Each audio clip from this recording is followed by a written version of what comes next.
Good morning students. So today we can start our fourth module, and fourth module mainly deals with the design of footings, and in your syllabus design of rectangular and trapezoidal combined footings are included, and raft foundation only design concept, then allowable bearing capacity of raft on sand and clay, then floating foundation, then description of deep foundation like well foundation, caissons, etc. are included.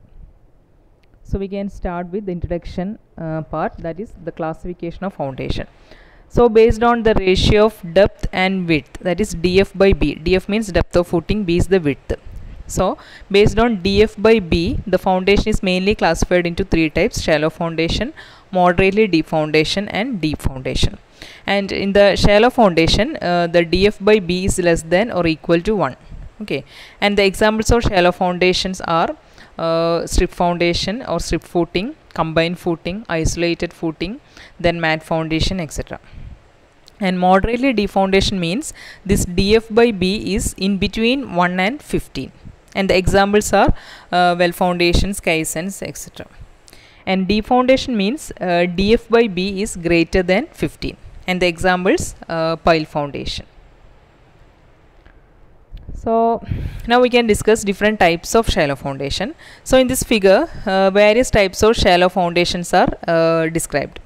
Okay, so we can start here. So here it is strap footing. Strap footing means two columns are connected by a strap. Okay, then next is strip footing. Strip footing means the footing which is provided for the entire wall, that is known as strip footing. And here it is spread footing. Spread footing or isolated footing is the footing which is provided for a single column. Okay, then here it is combined footing. This is rectangular combined footing. So this combined footing is provided for two columns. Okay, so for combining two columns we are providing combined footing. And here it is mat foundation. So mat foundation is provided for the entire columns or entire building. Okay, so here in this section there are 3 by 4, that is 12 columns. So for these all 12 columns we are providing a single slab or mat foundation. Okay, so these are the different types of shallow foundation. So we can discuss one by one. First is strip footing or continuous footing. So as I have told, this strip footing is provided for the entire wall. Okay, so this is known as strip footing or continuous footing. So it can be provided as a single footing and also stepped footing. Okay, next is spread footing or isolated footing. So this spread footing is provided for a single column, and it can be in rectangular form or circular form. Okay, so since it is provided for a single column, the reinforcement detailing is very simple compared to other types of footing. Okay, so this is spread footing or isolated footing. Next is combined footing. Okay, so this combined, there are two situations when we have to adopt this combined footing. That is, if there is space restriction of outer column. So this is outer column and this is inner column, and if there is a space restriction for outer column, isolated footings will be highly eccentric and it may not be feasible. Okay, so that is if there is any boundary which is very close to the outer column, if we are adopting this isolated footing, there will be eccentric loading. Okay, so we cannot provide this isolated footing. So in such situations we are going for combined footing. Okay, that is one case. And in second case, that is if two adjacent columns are very close such that their individual footing overlap each other, we are going for combined footing. Okay, that is if the spacing between these two columns are very low. If we are providing two isolated footing for these two columns, there will be overlapping between these isolated footing. Okay, so in that case we are providing combined footing. So remember the two situations the two situations at which we are going for combined footing is: first one, if the boundary is very close to the outer column, there will be eccentric loading, so we have to go for combined footing. And also if the spacing between the two column is very low, there will be overlap between the isolated footing, so we have to go for combined footing. Okay, so this combined footing is mainly of two types. First one, rectangular combined footing. Second one, trapezoidal combined footing. Okay, so in this figure there is two column, and the load on first column is Q1 and the second column Q2, and Q is the total load, that is Q is equal to Q1 plus Q2. Okay, and this Q is acting at this point. Okay, and this X bar is the centroid, is the distance of the centroid from left hand edge. And in rectangular combined footing, this X bar, that is the distance of the centroid, or the centroid will be at the center of the footing, that is centroid X bar is equal to L by 2. Okay, so at L by 2, that is at the correct middle of this footing, the centroid is acting in the case of rectangular combined footing.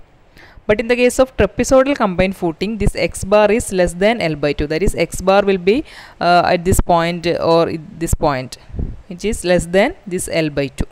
So that is trapezoidal combined footing. So we can see in the next slide, that is in rectangular combined footing, this is the plan. Okay, so this is the length, and X bar, that is the distance of centroid from left hand edge, X bar is equal to L by 2, that is it is acting at the center of the footing, that is L by 2. So this is the case of rectangular combined footing, and B is the width of footing. So when designing the rectangular combined footing, we have to find the B and L.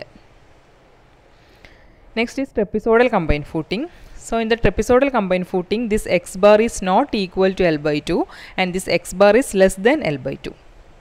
That is this X bar is not acting, or the centroid is not at the middle point of the footing. Okay, so in that case we are going for trapezoidal combined footing. So this is clear from this figure, that is the load is more at this part, because the total load is acting here, and this is the half portion, that is L by 2, and at a distance which is less than L by 2, the centroid is acting. So in this side there is more load, so we have to expand this portion comparing to this portion. Okay, so we cannot provide rectangular footing, we have to expand this portion more than that of this portion, that is B1 will be greater than B2. So that is trapezoid. So we are adopting trapezoidal footing in that situation, that is when X bar is less than L by 2. Okay, so for so when designing this trapezoidal combined footing, we have to find what is B1, B2 and L. So B1 is the length of first side, that is width of first side B1, and this is the B2. So these are the two different types of combined footing, rectangular and trapezoidal combined footing. Next type of shallow foundation is strap footing or cantilever footing. Okay, that is this is provided when the column spacing is very high. That is, if the column spacing, if the spacing between these two columns are very high, it is uneconomical to provide a combined footing. That is, if the spacing is too much more, when we are going for this combined footing, there will be so much wastage of concrete. Okay, so here we are connecting these two columns by a single strap beam. Okay, that is known as strap footing or cantilever footing. So in that case, X bar, that is the centroidal distance X bar is less than L by 3. Okay, so at that case we are going for strap footing or cantilever footing. Okay. Next is raft or mat foundation. So when the soil mass is highly erratic property, that is the properties are irregular and contains lenses of compressible soils, it will be very difficult to control differential settlement if individual footings are provided. That is, if the soil properties are very much complex, if we are going for individual footing for all the columns, there will be settlement for each of these columns, and the settlement will be varying. Okay, that is, settlement of one column will be more than that of the other column, because the soil properties of different areas are different. So there will be differential settlement. So in order to avoid this differential settlement, we are providing a single rigid mat for all the columns. So that is known as raft or mat foundation. Okay, so in order to reduce the differential settlement, we are providing a single rigid mat for all the columns. Okay, so we are adopting this raft or mat foundation to control the differential settlement. Okay, so as I have told, the differential settlement is very much very risky. If the settlement is uniform, it is not much risk. Okay, so in order to control this differential settlement, we are going for raft or mat foundation, because here the soil properties are more complicated, that is there will be lenses of compressible soil and the soil mass is highly erratic properties, that is the irregular properties. So in that case there will be chance of differential settlement. So in order to avoid this differential settlement, we are providing a single rigid mat for all the columns. So that is known as Raftermatte foundation, and this is mainly of two types. First case, for fairly small and uniform column spacing, and when the supporting soil is not too compressible. So this is a simple case, that is the soil properties or the supporting soil is not too compressible, and also the column spacing is small. So in that case we are providing a raft with a flat plate arrangement. Okay. In the second case, for large column spacing and unequal column loads, and also the supporting soil is too compressible, we have to go for a better type of raft, that is a raft with a two-way slab and beam arrangement. Okay. So this type is provided when the column spacing is very high, and also the column loads are unequal, and also the supporting soil is too compressible. So in that situation we have to go for a raft with two-way slab and beam arrangement. Okay, so it is shown in this figure. This is the first case, simplest case. A thick stable footing of reinforced concrete supporting a number of columns or entire building. We are providing a single slab for the entire building. And here there is ribbed mat, that is a mat foundation reinforced by a grid of ribs above or below the slab. And these are the types of raft foundation.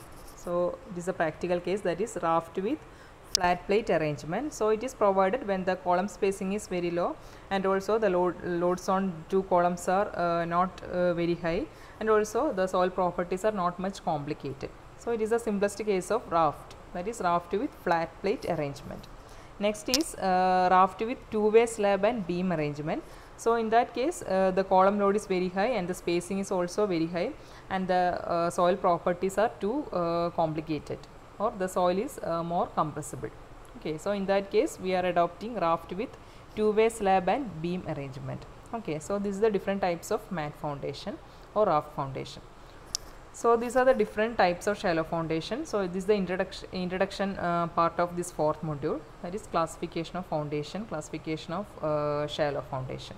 So in the next class I will discuss the design of combined footing, that is design of rectangular footing and design of trapezoidal footing. Okay, thank you.